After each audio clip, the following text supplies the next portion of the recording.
Fala pessoal, tudo tranquilo? Então, antes de qualquer coisa, quero deixar avisado que nesse vídeo vai ter spoiler sobre o episódio 5 da segunda temporada de The Mandalorian. Então, se você não assistiu, vaza, porque o episódio tem várias revelações bem importantes. Essa nova temporada de The Mandalorian introduziu a expectativa pela aparição da Ahsoka de uma forma muito intencional, naquela cena onde a Bo-Katan falou o nome dela pro Din Djarin. E essa expectativa foi muito bem justificada por esse quinto episódio, porque ele aceitou que a presença da Ahsoka seria o centro das atenções desse novo capítulo. Ela foi revelada nos primeiros minutos do episódio, numa cena que apresentou um tipo de ação bem furtiva, com ela atacando os inimigos de uma forma rápida e logo depois se misturando à paisagem, como se ela fosse uma predadora silenciosa. Eles até usam aquela câmera característica de ataques de predadores, né, para deixar bem claro como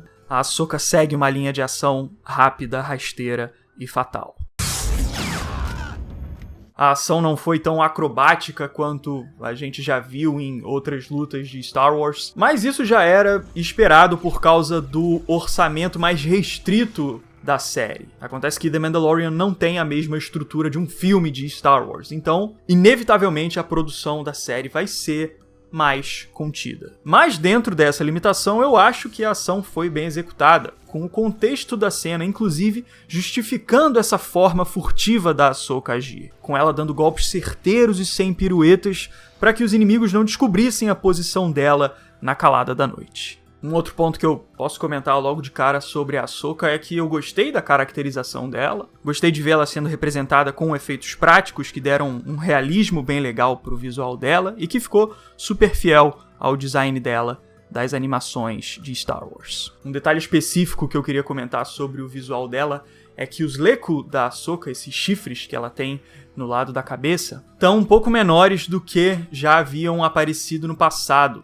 Mas essa redução com certeza vale a pena para que a Ahsoka tenha mais mobilidade nas cenas de ação dela e consiga executar coreografias mais interessantes. Se ela tivesse os chifres grandões ali na cabeça, eu acho que isso ia afetar muito a execução das cenas de ação da Ahsoka. E como o combate foi grande parte desse episódio, eu acho que o rendimento seria bem pior se eles seguissem por esse caminho. Então gostei dessa decisão dos chifres reduzidos. Depois disso, a gente tem um diálogo que introduz um pouco do contexto da Ahsoka, nesse momento da história dela, com ela falando para a líder da cidade, a magistrada, que ela sabia por que ela estava ali. I've been expecting you. Then you know what I want. No desenrolar do episódio, é revelado que a Ahsoka estava ali procurando pelo Grão-Almirante Thrawn, que foi um líder militar do Império que desapareceu no final de Star Wars Rebels, ao lado do Ezra Bridger, que era um Jedi rebelde muito próximo da Ahsoka. Por sinal, tem um vídeo aqui no canal contando um pouco da origem do Almirante Thrawn, caso você queira conhecer um pouco mais sobre ele. Vou marcar aqui nos cards e na descrição. Então, por causa disso, eu acho que o Thrawn já pode estar em ação durante esse momento aí da história da galáxia. Ou pelo menos ele já foi localizado por alguém que sabe onde ele está. E por causa disso, a Ahsoka deve se aprofundar cada vez mais e mais nessa busca dela pelo Thrawn a partir desse momento da vida dela. Esse objetivo da Ahsoka é muito importante porque a gente não sabe onde essa nova história dela vai ser contada. Porque essa trama foi desenvolvida nesse novo episódio de The Mandalorian, mas pode ser que ela seja explorada em alguma outra história, como uma outra série ou outra animação de Star Wars. Por mais que eu curta o Almirante Thrawn nas histórias em que ele já participou, eu acho que The Mandalorian ainda não conseguiu dar nem muito espaço pro vilão principal que a série já tem, que é o Moff Gideon. Então eu acho que introduzir o Thrawn nesse momento como um novo inimigo em The Mandalorian acabaria tirando o foco da trama principal da série. Até porque lá no final de Rebels, que se passa antes de The Mandalorian, a gente viu que a Ahsoka partiu numa busca pelo Ezra, que possivelmente estava junto com o Thrawn. Então a história do Thrawn ainda tem muito que ser explorada e, pelo menos por enquanto, eu acho que The Mandalorian parece não ter muito espaço para um novo vilão na sua trama. Depois disso, o episódio passa a acompanhar o Din Djarin, e é nesse ponto que a narrativa mostra como essa pequena cidade de Corvus é realmente um lugar de contrastes sociais muito injustos e até brutais, né, com pessoas sendo torturadas de maneiras bem chocantes para o padrão de Star Wars. Essa malvadeza da magistrada que comanda a cidade é bem importante, porque ela deixa bem claro, desde o início, que o Din Djarin não tem nenhum motivo para nem sequer considerar a oferta dela para lutar contra a Ahsoka. E dessa forma, a relação traçada entre a magistrada, o Din Djarin e a Ahsoka acaba abrindo espaço para uma narrativa que eu achei bem surpreendente pro episódio. Porque no fim das contas, a personagem que mais levanta suspeitas sobre as suas intenções ao longo do episódio é a própria Ahsoka, e não a vilã da história. A magistrada quer matar a Ahsoka e ponto final. O Din Djarin quer encontrar um rumo pro Baby Yoda e nada muito além disso. Mas de uma forma diferente, a Ahsoka não revela os objetivos dela logo de cara no episódio, e também não esclarece as intenções dela em relação ao bebê. Por isso que eu disse no início do vídeo que a Ahsoka é o centro das atenções desse episódio. É ela que tem um julgamento moral que vai evoluindo com o avançar da trama e ditando os rumos do episódio.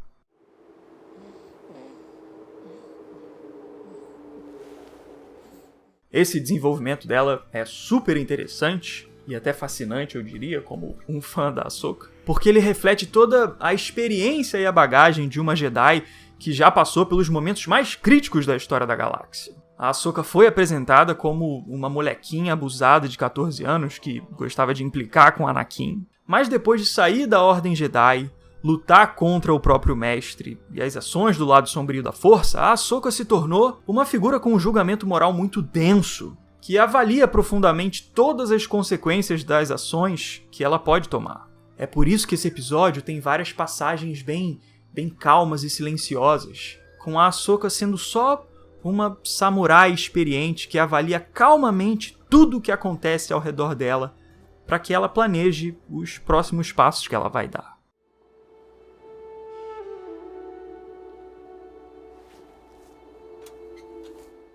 Essa profundidade da Ahsoka fica bem clara na relação dela com o Baby Yoda, porque ao mesmo tempo em que ela consegue se aproximar dele de uma forma única, através da força, ela também não ignora a gravidade das consequências que a criança pode sofrer caso ela perca o controle da força.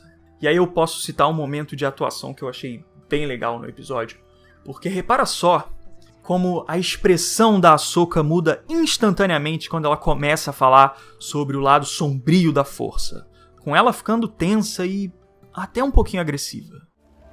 I've seen what such feelings can do to a fully trained Jedi Knight. To the best of us. A Ahsoka muda radicalmente nessa hora porque ela tem memórias terríveis sobre a destruição que o lado sombrio pode causar numa pessoa. Ela sabe que assim como o mestre dela, o Anakin, caiu para as sombras, outros sensitivos também podem ser corrompidos da mesma forma.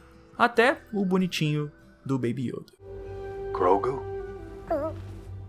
Aqui nos meus últimos episódios de análise da série, eu disse que a Ahsoka seria uma adição para The Mandalorian que seria muito mais interessante do que só um easter egg ou uma conexão. Porque ela e o Din Djarin têm histórias que envolvem profundamente a busca pela identidade própria deles. A Ahsoka teve que se reinventar no momento em que ela saiu da Ordem Jedi e seguiu por um novo caminho.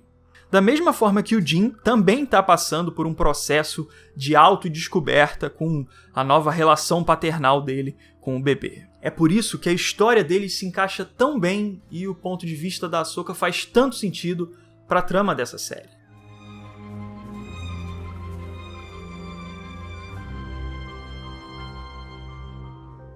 Como a Ahsoka é uma personagem que questiona muito as regras da Ordem Jedi pelo fato dela ter se frustrado com a Ordem, ela resolve conduzir o treinamento do bebê de um jeito fora do padrão, o que acaba revelando algumas coisas bem interessantes sobre o Din e a criança. O bebê fica com medo de usar os poderes dele com a Ahsoka por causa das lembranças da época em que ele era caçado pelo Império e precisava disfarçar as capacidades dele. Só que no momento em que a Ahsoka chama o Din para substituir ela no treinamento, o bebê se sente confortável para usar os poderes dele na frente do Mando, porque ele confia no laço que ele tem com o Din Djarin e se sente à vontade com ele, aberto para a força. Então nessa sequência, a gente viu como uma sensitiva super bem treinada não conseguiu fazer o bebê se abrir para a força. Enquanto a simples vontade dele de brincar com uma bolinha na frente do Jin já foi o suficiente para que ele ficasse confortável para se abrir para a força e ser quem ele é de verdade. A série demonstra como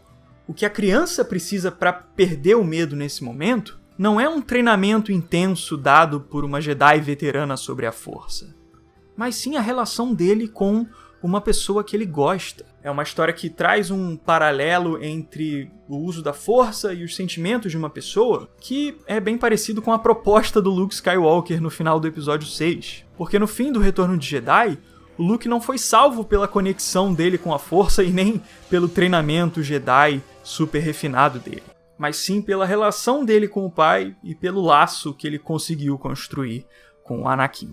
Uma revelação bem legal que a gente teve aí nesse episódio sobre o passado do Baby Yoda foi o nome dele, que é Grogu.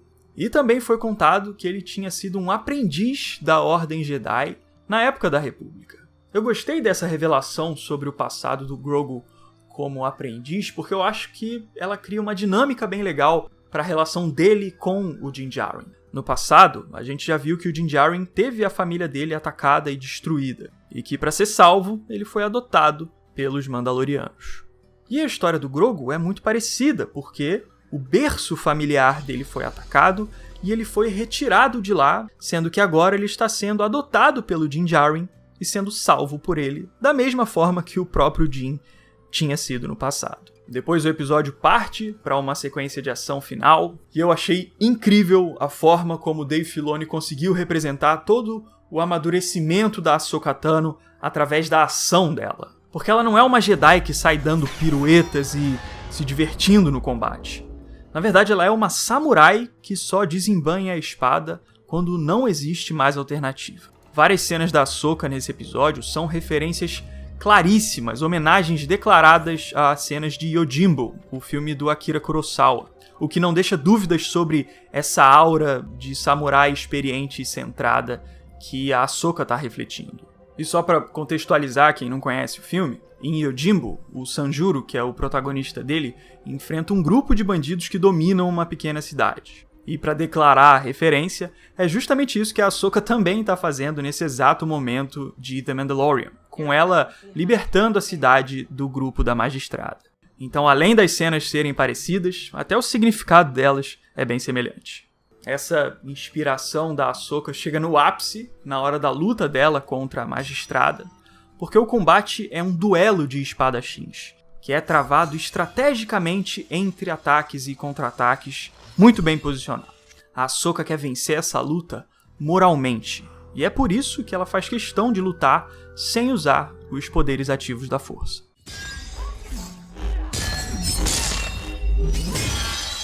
Essa inspiração em Yojimbo e outros filmes de samurai vai muito além de só referências de visual e estilo mesmo, porque elas são feitas para que a Ahsoka realmente reflita uma aura de experiência, como uma Jedi amadurecida que tem um ponto de vista sobre o que é o caminho de um Jedi muito mais amplo do que o do Din Djarin. Isso se encaixa muito bem com a posição dela nesse episódio como alguém que questiona as possibilidades para o futuro do bebê como um sensitivo da força. You're like a father to him. E só pra fechar essa parte do episódio, um outro detalhe legal é que, enquanto o duelo de samurai acontece numa parte da cena, o Din Djarin participa de um Mexican standoff clássico de filme de Velho Oeste, em outro lugar. O que completa a dobradinha de filmes de samurai e western, que são estilos primordiais para a influência e criação de Star Wars. E para concluir esse episódio, a gente teve duas futuras projeções muito interessantes. Primeiro, o Din recebe aquela lança de Beskar que a gente viu que é resistente aos ataques de sabres de luz. E como a temporada vai envolver o confronto com o Moff Gideon, eu já imagino que a gente vai ver um duelo dessa lança contra o Darksaber. E a segunda projeção é que a Ahsoka indica para o Din Djarin o caminho para Tython, onde o Grogu pode contatar outro Jedi e decidir o próprio destino dele. Nesse momento ela fala com muito destaque que existem poucos Jedi em atividade nesse momento da galáxia. Então acho que a forma como a narrativa destacou essa frase dela já indica que a gente vai ver mais alguma conexão com a Ordem Jedi no futuro da série. Quem sabe com algum outro Jedi que não seja a Ahsoka. Nessa hora eu logo lembrei do Luke Skywalker, porque ele é um personagem muito importante de Star Wars, e a gente sabe que nesse momento da galáxia ele estava viajando, procurando informações sobre o passado do Jedi e já começando a construir a nova Ordem Jedi que ele levantou no futuro. E além disso a gente também tem o Ezra Bridger, que estava desaparecido junto com o Almirante Thrawn. Então se o Thrawn voltou, pode ser que o Ezra também tenha voltado e esteja em atividade.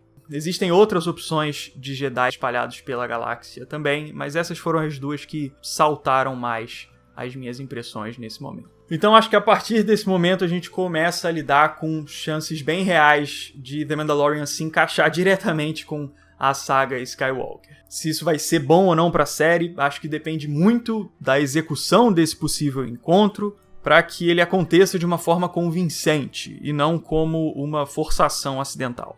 Para fechar minhas impressões aqui sobre o episódio, gostei da Rosario Dawson como Ahsoka. Acho que ela foi escrita como uma Ahsoka mais amadurecida, que já enfrentou problemas e crises muito graves e que deixaram marcas mais pesadas nela. Mas ao mesmo tempo ela também conseguiu transmitir aquela certa ironia e até as brincadeirinhas da Ahsoka mais jovem que a gente viu lá em The Clone Wars. Grogu. Então, meus amigos, essas foram minhas impressões sobre esse episódio de The Mandalorian. Eu vi que ele foi um pouco mais divisivo do que eu imaginava. Eu vi pessoas que tinham, críticas super legítimas aí ao episódio. Mas eu acho que ele abordou temas que eu curto bastante do universo de Star Wars e trouxe a Ahsoka para uma versão live action de uma forma que eu achei emocionante de se ver. Principalmente depois de acompanhar ela por tantos e tantos anos e curtir tanto a personagem. Acho que foi uma adaptação muito honrada e até bem melhor do que eu imaginava.